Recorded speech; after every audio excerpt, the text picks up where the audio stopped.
السلام عليكم.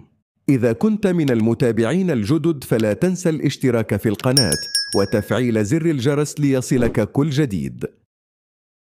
في إطار مشروع توسعة وتحديث ملعب طنجة الكبير، تم إنجاز مرحلة رئيسية تمثلت في تركيب الحلقة المعدنية الداعمة للسقف الجديد باستخدام تقنية هندسية متطورة مشابهة لما تم تطبيقه في بعض ملاعب مونديال قطر 2022.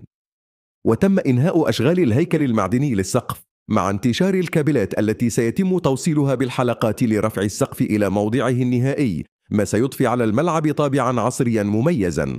ومن المنتظر أن تبدأ عملية رفع السقف قريبا ليكشف عن مظهره الجديد الذي يعزز من جمالية الملعب ضمن الجهود المستمرة لتطوير البنية التحتية الرياضية في المغرب، استعدادا لاستضافة مجموعة من الفعاليات الرياضية الدولية مثل كأس إفريقيا 2025 وكأس العالم.